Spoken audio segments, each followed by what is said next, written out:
ఉగాది సందర్భంగా power star జనసేనాని పవన్ కళ్యాణ్ గారు పిఠాపురంలో ఒక ఇల్లు తీసుకుని ఈ పవిత్రమైన ఉగాది రోజున గృహప్రవేశం చేస్తున్న సందర్భంగా నేను వారిని కలిసి నా శుభాకాంక్షలు అందజేయడానికి వారి సమయం తీసుకుని నేను వచ్చి వారిని కలవడం జరిగింది. అందుకే ఈ కూటమి ముగ్గురు కలవాలి, కలిసి రాష్ట్రాన్ని అప్పులు పాలు చేసి అరాచకం చేస్తున్న వ్యక్తిని బయటికి పంపాలి అంటే ముగ్గురు కలవాలి అని చాలా పట్టుదల పట్టి ముగ్గురిని ఒకటి చేసిన ఒక గొప్ప వ్యక్తి పవన్ కళ్యాణ్ గారు. పవిత్రమైన ఉగాది రోజు కలిసి ఆయన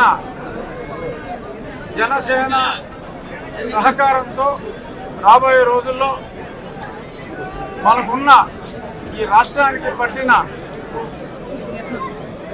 దరిద్రాన్ని నేను అనొచ్చేమో అనేద్దాం, ఈ డ్రగ్ ఆంధ్రప్రదేశ్ని, ఈ బ్యాడ్ ఇమేజ్ని, రుణాంధ్రప్రదేశ్ అనే బ్యాడ్ ఇమేజ్ నుంచి బయటపడేయాలి అంటే చంద్రబాబు నాయుడు గారు, పవన్ కళ్యాణ్ గారి సారథ్యం చాలా అవసరం. కాబట్టి మరింత చొరవ తీసుకుని వీలైనన్ని ఎక్కువ మీటింగ్లు, అలాగే నేను అసెంబ్లీకి చేస్తానా పార్లమెంట్కి చేస్తానా అనేది ఇంకా అస్పష్టత కాస్త ఉన్నప్పటికీ నేను ఎక్కడ పోటీ చేసినా వారు వచ్చి క్యాంపెయిన్ చేయాలని కూడా వారి సహకారాన్ని కూడా నేను కోరటం జరిగింది.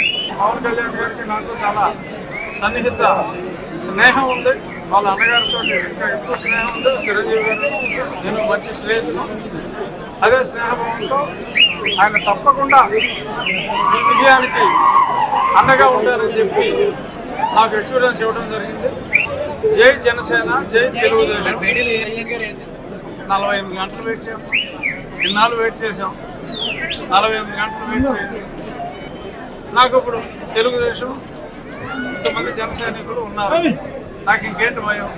నేను ప్రజాక్షేత్రంలో చట్టసభల్లో ఉంటా, అది లోక్సభ, శాసనసభ. అనదర్ 48 65,000 పైగా మెజారిటీతో ఆయన నెప్పుతారు. అది ఎన్ని ప్రయత్నాలు చేసినా, జగన్మోహన్ రెడ్డి వచ్చి ఇక్కడ బస్సు వేసుకుని ఇక్కడ కూర్చున్నా 65,000 మినిమం. ఆ పైన